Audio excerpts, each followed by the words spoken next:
South ఇండియాలోని అతి తక్కువ ధరలకి రత్నాలనందించే ఏకైక సంస్థ 6JVR. ప్రస్తుతం మనం ఉన్నాం కోట్లపేటలో. ఇదేంటి అనుకుంటున్నారా? అవునండి, కోకాపేటలో. కానీ ప్రస్తుతం ఇది కోట్లపేటే. ఎందుకు అంటే ఎకరం భూమి ఇక్కడ ఏకంగా 151.25 కోట్లు పలికింది నిన్న హెచ్ఎండిఏ వేసినటువంటి వేలంలో. గతంలో చూసాం మనం 3 ఏళ్ల క్రితం 100 కోట్లు పలికింది ఇక్కడే ఎకరం భూమి. 3 రోజుల క్రితం ఏకంగా 135 కోట్లు. ఇప్పుడైతే నిన్న జరిగింది లేటెస్ట్గా వేలం, అంటే ఫ్రైడే రోజు. ఈ వేలంలో 151.25 అంటే 151,25,00,000 ఎకరం పలికింది. అది కూడా ఫ్లాట్ నెంబర్ 15, 16లో. మీకు నా వెనకాల కనిపిస్తుంది ఫ్లాట్ నెంబర్ 15. దీంట్లో 4 ఎకరాల 3 కుంటలు ఉండింది.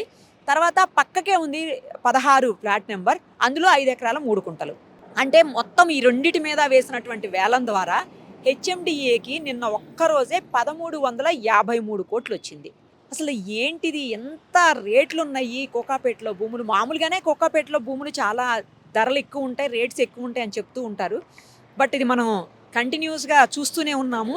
అయితే లాస్ట్ మంత్ మనం ఇంకొక చోట చూసాము, రాయదుర్గం దగ్గర ఎకరం ఏకంగా 177 కోట్లకు పోయింది. అసలు వందల కోట్లలోనే భూములు పోతున్నటువంటి పరిస్థితి. ఇప్పుడు ఏదైతే మీకు కనిపిస్తుందో ఈ కోకాపేటలో ఉన్నటువంటి ఈ భూమికి ఇంత ధర పలకటం అనేది అసలు రికార్డ్. నిజంగా చెప్పాలంటే గతంలో కూడా మనం చూసాము, ఇది ఎక్కడ అసలు ఇండియాలోనే ఎక్కడా లేనటువంటి పరిస్థితి. ఇంత రేటు ఇండియాలో కూడా మనం చూడము, ఓన్లీ హైదరాబాద్లోనే కనిపిస్తుంది ఇది.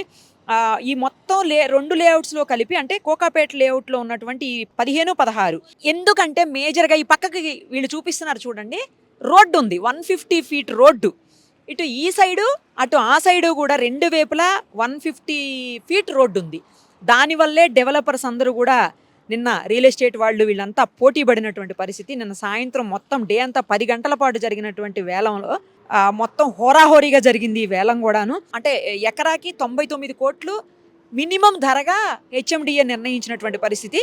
అది ఈ రేటుకి పోయింది. గుమ్మడి లక్ష్మీనారాయణ అనే వ్యక్తి, తర్వాత కార్తీష్ రెడ్డి మాడుగుల అనే వ్యక్తి, తర్వాత వెంట్రప్రగడ శరత్ అనే వ్యక్తి, తర్వాత శ్యామ్ సుందర్ రెడ్డి అనే వ్యక్తి కలిసి ఈ భూమిని కొనుగోలు చేశారని తెలుస్తుంది. తర్వాత 16 ఫ్లాట్ నెంబర్లో ఉన్నటువంటి 5 ఎకరాల 3 కుంటలు దాన్ని 147.75 కోట్లకి, అంటే 147,75,00,000కి గోద్రేజ్ ప్రాపర్టీస్ లిమిటెడ్ వాళ్ళు వేలంలో వాళ్ళు దక్కించుకున్నారనమాట. మొత్తంగా కోకాపేటలో ఈ 2-3 రోజుల్లో జరిగినటువంటి వేలంలో 2,710 కోట్లు హెచ్ఎండిఏకి వచ్చాయి. ఇక డిసెంబర్ 3 తర్వాత 5 2 డేట్స్లో కూడా ఇంకా కోకాపేటలో ఒక 2 ఎకరాలు, తర్వాత ఏమో మూసాపేటలో ఒక 15 ఎకరాల స్థలాన్ని కూడా హెచ్ఎండిఏ వేలం వేయనుంది. మరి అవి ఎంత రేట్లు పరుగుతాయో ఇక తెలియదు. అవి కూడా కోట్లలోనే ఉంటాయి, ఎందుకంటే ఆల్రెడీ 1 కోట్లలో చూస్తున్నాం కదా, ఇంత కోట్లలో. ఇప్పుడు ఇంత కోట్లు పెట్టి వీళ్ళు కొనిన తర్వాత దీన్ని ఏం చేస్తారు? డెవలప్మెంటే చెయ్యాలి, వేరే ఆప్షన్ ఉండదు కదా. ఆ డెవలప్మెంట్కి దానికోసం ఏం చేస్తారంటే 70 నుంచి 80 ఎత్తులో ఉన్నటువంటి, అంటే 80 ఫ్లోర్స్ హైట్లో ఉన్నటువంటి హై రైజ్ అపార్ట్మెంట్స్ వచ్చేస్తాయి. వాళ్ళకి వ్యూ కూడా బాగుంటుంది అంత హైట్లో ఉన్నప్పుడు. ఫ్లాట్ అంటే కట్టిన తర్వాత ఒక్కొక్క ఇంట్లో ఫ్లాట్లు 20 కోట్లు పెడతారో మరి. అలాంటి ఆ కెపాసిటీ ఉన్న వాళ్ళు ఇక్కడ కొనుక్కోగలరు. కాకపోతే ఏంటంటే నేను ఇందాకే చెప్పినట్టు పెద్ద పెద్ద రోడ్లు ఉన్నాయి. తర్వాత ఓఆర్ఆర్కి అత్యంత దగ్గర, వ్యూ ఒకటి మంచిగా ఉంటుంది.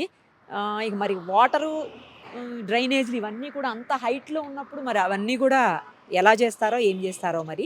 తర్వాత గతంలో కూడా మనం చూసాము, దానికి కూడా చాలా హైట్లోనే ఉంది ఆ ఫ్లాట్ కూడా, అప్పుడు 100 కోట్లు పోయినటువంటిది. తీసుకున్నటువంటి వాళ్ళు ఎప్పుడు కడతారు?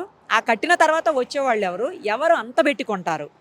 ఇవన్నీ వేసి చూడాలి. మొత్తానికైతే హైదరాబాద్లో రికార్డు స్థాయిలో వేలం ధరలు పలుకుతున్నాయి. హెచ్ఎండిఏ వేస్తున్నటువంటి భూముల వేలం ధరలు రికార్డు స్థాయిలో పలుకుతున్నాయి. గత కొద్ది రోజులుగా ఇది చూస్తూనే ఉన్నాం మనం. మరి రాబోయే 2, 3 తారీఖుల్లో ఉన్నటువంటి ఆ డేట్స్లో ఉన్నటువంటి మరి డిసెంబర్ నెలలో ఉన్నాయి. అప్పుడు ఎంత పోతాయో తెలియదు, చూద్దాం.